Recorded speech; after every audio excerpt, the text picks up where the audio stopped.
friends, welcome back. Today I'm going to pop out and get a couple things done before these skies open up and I get rained out. I have a couple main objectives today. I need to open some plant mail, which I'm so excited about. And then I also am going to start planting my bulbs. Our temperatures have come down. Our nighttime temps are in the 40s. Sometimes we have an evening in the 50s, but more often than not, they're in the 40s. So we're really getting into that beautiful bulb planting territory. I also did a bunch of bulb planting for clients of mine, and so I just kind of feel like I'm ready to go.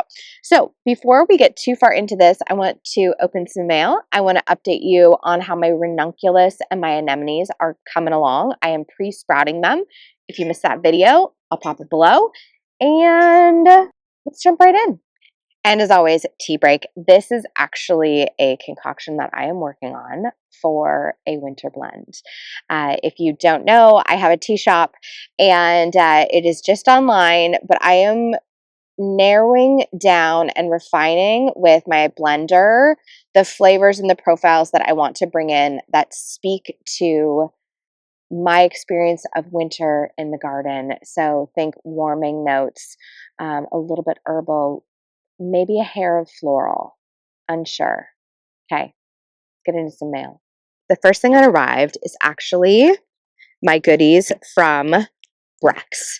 I placed this order a while ago when I did my my bulb video, and they just arrived. Okay, so far, so good. Oh my gosh, look at this. Okay, so Brex is a really lovely vendor. Your box is going to come looking like this. It does have holes for aeration, and this is amazing. So this is my bulb selection for the front border, and I may actually do a little bit of lasagna planting over on my dining patio and tuck a few of these in there. This is a tulip called Slawa, and I don't even know if I'm pronouncing that right, but it is gorgeous. It just has this deep plummy tone, kind of a muted orange. Absolutely love it. I have another tulip called Continental in my front border, and I think this is going to pick up so nicely. And I may have gone a little overboard. They sell this in packs of 8, and I got 1, 2, 3, 4, 5, 6. Okay, so very excited. I'm going to put this in my basement where it's nice and cool. Tulips are going to be the last thing that I plant because they really do not like temperatures much above 50. So I'm going to wait a couple weeks and then I'm going to throw these guys in. Okay, next package is actually from my friend Nancy in Castle Rock. And when I was doing a tour of Nancy's garden, the thing about Nancy is Nancy's a plants woman, and you can tell that she loves the unique and unusual. And when I was there, oh my gosh, this is so awesome. When I was there, she had a geranium on her deck, and I immediately fell in love with it. It had the tiniest little leaf, this really, really deep, plummy purple flower. And anyways, before I left, I forgot to grab a cutting. She offered me one, and we were in such a hurry that I didn't grab it. Well, look at this giant baggie that I just arrived in the mail. And she's so amazing. So essentially, when you're taking a geranium cutting, you want a good couple inches. So this is like 3 inches here. And then before you stick it in the ground, you really want to kind of like defoliate everything. And you want to bury a couple of different nodes because the nodes are what contain the rooting hormone. So obviously she's a professional. Look at this beautiful cutting. It is gorgeous. I'm probably going to take off all of the foliage because it just makes more work for the plant when you're trying to root it. And so probably if I have time at the end of this video, weather dependent, I'm going to take all these little babies and pop them into a tray and get these rooting in the basement. Oh my gosh, Nancy, huge thank you. And how about this for my girl? She included a plant tag. Love you, Nancy. This is an official plants woman. So I have this giant container to go through, and I'm going to prep all these and get them started. I cannot wait. Oh, and look at this tiny, let me get one of these leaves. Okay, it is like the tiniest, cutest leaf. I freaking love it. And it's fuzzy. It's got like a slight blue cast to it. It's just like amazing. Okay, I think that is all the mail I have. All right, next, I want to give you an update on my anemones and my ranunculus. Hang tight. So last week I put out a video about pre-sprouting anemone and ranunculus, and I threw together this giant tray. And essentially, I kind of wanted to just take you in and show you what we're looking for, so you can kind of have like a better visual of my process. Okay, friends, so here is my tray of anemone and ranunculus. And essentially, what you're going to do as you're kind of checking on these things is you just like kind of poke around in the soil. So this one is fumato, and they're only covered ever so slightly. But this little guy, we are not seeing a whole lot of activity from. So I'm going to tuck him right back in.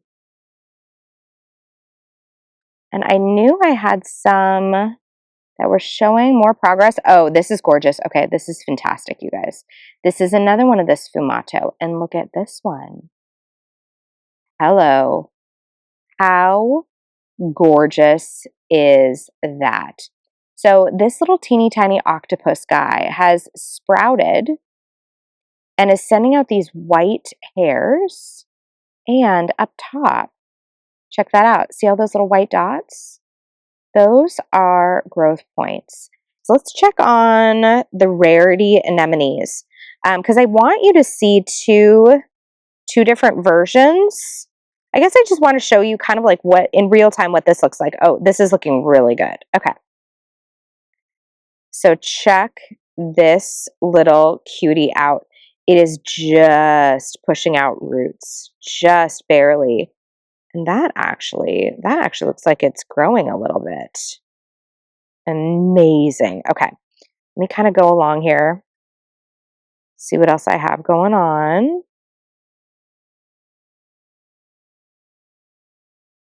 Ooh. Oh, this one is much further along.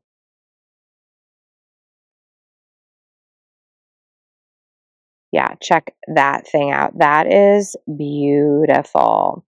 So we're starting to see these gorgeous baby root hairs. But on this top, do you see that? We are just about ready to push out some growth. Okay, amazing. All right, I feel like this tray, I'm going to give it maybe 3 more days, and then I'll walk you through the process of getting these potted up. Now that we have all of our check-ins done, I want to dive into planting my narcissus. I have chosen for my front walkway to my home a narcissus called Thalia. It is a beautiful cultivar. It was actually originally bred in 1916 and has almost an orchid-like appearance. Its leaves have a little bit more movement to them, and it is a beautiful, beautiful, stunning white small daffodil. The other really neat thing about this particular narcissus is that it has multiple blooms per stem, and it is a very small in stature floral. So unlike a large like traditional Mount Hood or a Dutch Master, this is a little tiny baby. The other thing that's really neat about this particular selection is it has more grass-like foliage, and for some reason when I see that foliage, it's less distracting to the eye. So I am actually, funny enough, not going to be planting bulbs. I'm going to be planting pots. These little cuties are actually from the Northwest Flower and Garden Festival that I put on last year. I did a display garden and I planted just masses of these amongst a grass called a chorus ogon at the base of an amelanchier, a serviceberry. It's multi-trunked, it was sculptural, it was just lovely. So after the show wrapped, I tucked 2 flats of this beautiful narcissus aside, and I simply watered it. I let the foliage all die back, and I just basically kind of ignored it until now. So I'm going to jump in, and you're going to see me plant out the front walkway to my home. In terms of design, a couple of things I took into consideration. Number one, I've got miniature boxwoods, I've got low Mexican daisy, and I also have lamb's ear. This is a very low slung planting, and I wanted to carry that over with my daffodils. I didn't want to plant, again, a big Mount Hood, a big Dutch Master, because that would absolutely consume the boxwoods and everything would kind of be out of scale. So from a design perspective, a miniature daffodil was the way to go.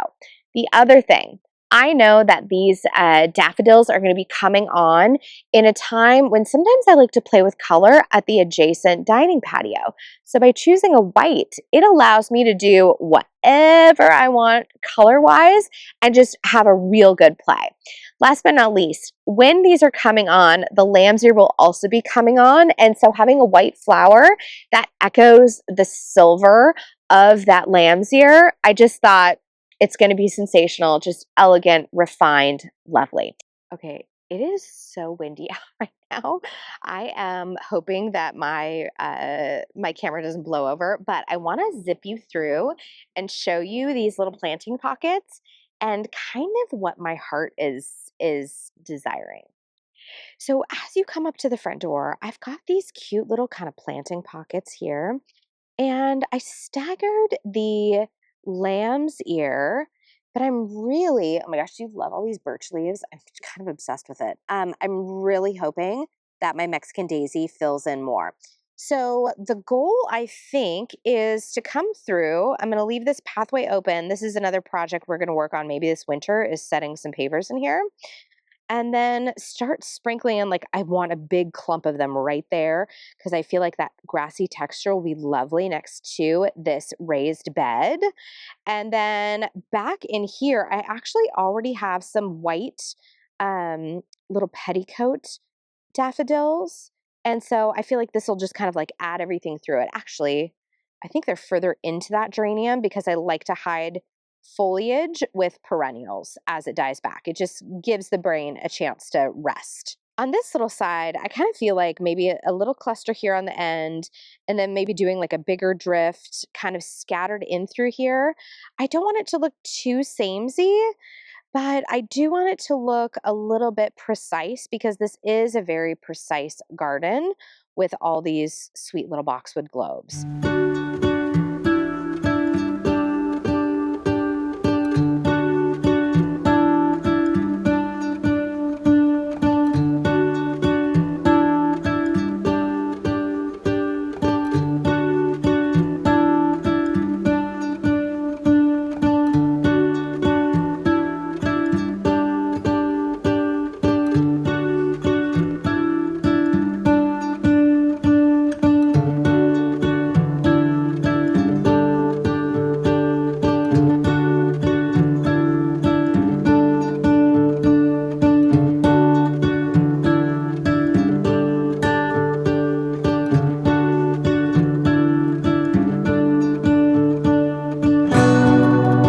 Okay, friends, here's what I ended up with. At first, I put trios all along the backside here and on that side, but it didn't feel like it had enough movement for me. So what I decided to do was I've got kind of like a little bit of a curve here. So comes up, weaves up, we give a rest for the eye, and then I have a couple in here. Then jumping to the other side of the walkway, I've got a couple in here. We give a rest for the eye, and then we drift back towards the front door because I felt like that was a lovely way to finish coming up to the home. Okay, so then coming back on this side, you'll see I kind of did a similar thing. The eye is pointing towards the front door here, but then it drifts back in. Give a space, rest for the eye. And then we have a nice little drift kind of coming through, essentially marrying the primary walkway to the dining patio. I thought that was quite lovely. And then finishing off here, I have a drift that starts at the walkway and kind of comes back towards that pot because it is such a lovely focal feature any time of year. Okay, now that we have some decisions made, it is time to get planting. As I am planting these, I'm actually going to be separating them a little bit because they've already grown in substantially in their container. and they've already started to multiply, which this is one of the things that I love the most about choosing a daffodil that is a great naturalizer. The other thing is, if this were an ideal scenario and I was planning ahead, I would also have bulb food. And I would put just a hair in at the time of planting. I have used in the past some bulb food from a company called K. von Borgen, and that has done really, really well for me. The other thing I was going to say here is I have very, very free draining soil. However, I know that not all of you are as lucky.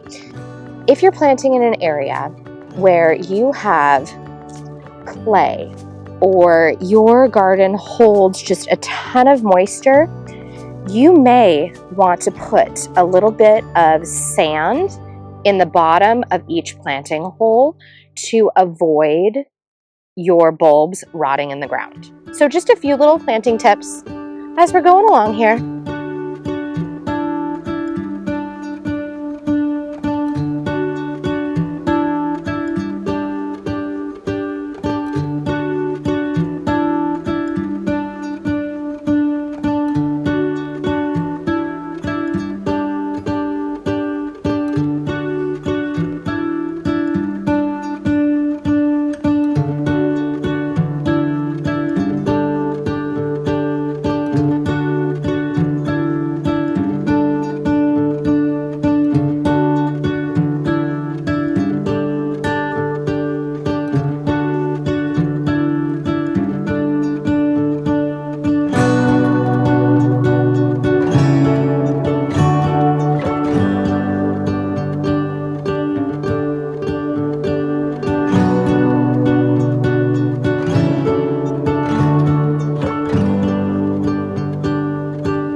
Okay, friends, this is where my bulb adventure for today ends.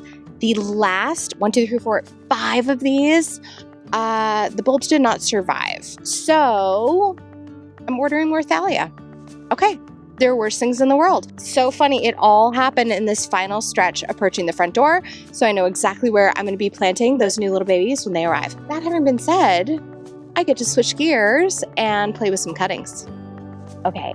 If you hear background noise, my neighbor is sawing a bunch of stuff, so I will talk quick. Essentially, you see me do this before. I have my sterile mixture. I have something to poke a little hole. I have my rooting hormone decanted into this little guy. You never want to dip it straight into this container. You always want to dip it into something else, and then after you're done with this rooting hormone, go ahead and pitch it. And then last but not least, I put a dome on my chrysanthemum cuttings, which worked really, really well. But for this instance, geraniums don't necessarily like that moisture on their leaves. And so I'm going to try it without. Okay, off we go.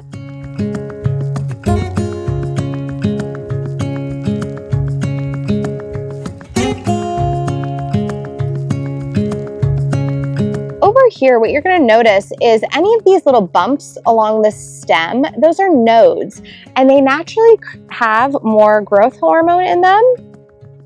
So I'm just going to kind of give it a little swirl. That right there is the coverage that you should be seeing. You can kick off any extra and then stick it in as far as she will go. Okay, and we're going to continue the process.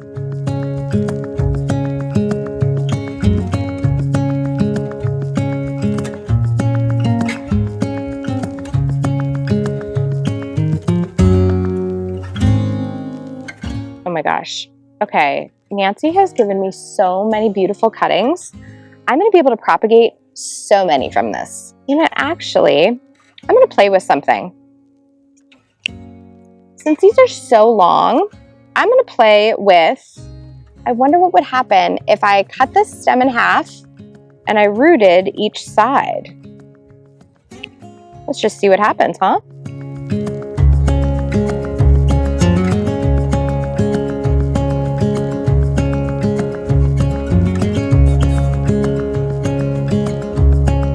We are for sure gearing up to have a storm. I can like feel it coming in. And actually, you know what? If you have a larger container for these are, I think, gonna outgrow this in about 3 seconds. So you could totally use a bigger container too.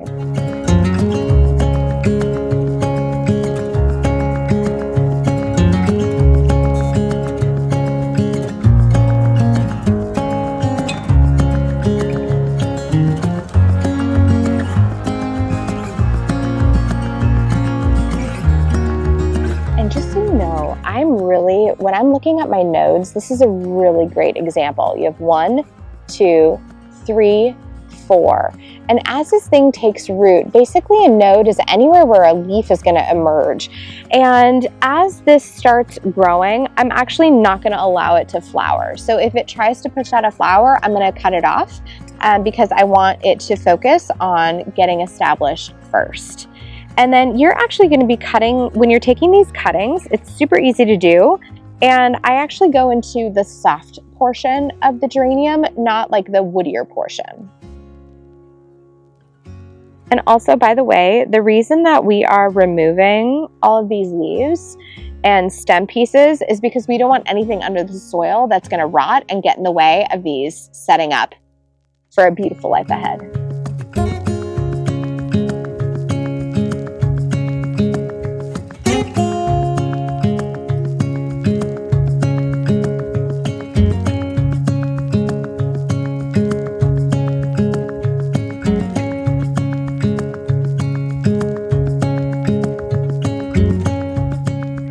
I think I'm going to start one more 6 cell, and then I still have so many amazing cuttings. Let me look at this.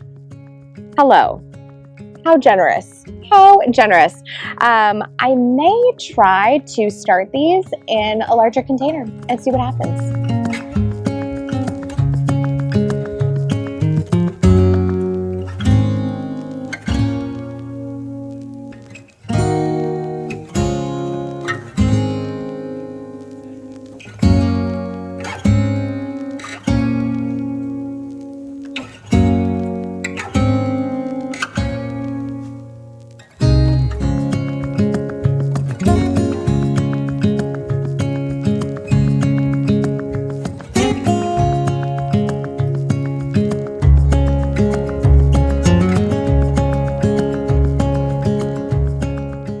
So I just sprayed these down with the mist feature on my watering wand, and I am going to pop these little guys in the basement and see how they do.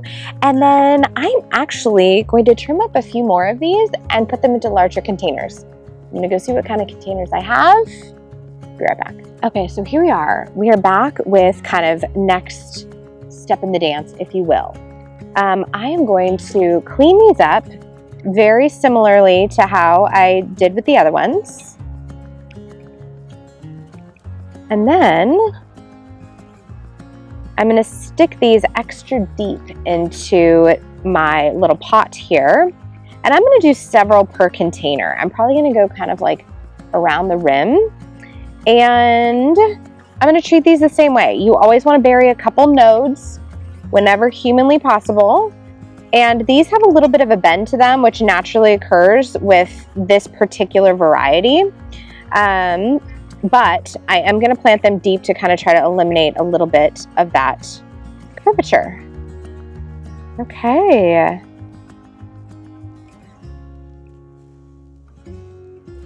Alrighty, friends. My gosh, I am so stinking excited about this one. And look at me, just being a big old messerooski here. I tell ya, this is hard to do outside on a windy day. Okay. Amazing. Let's see how she does. Actually, let me do that outward.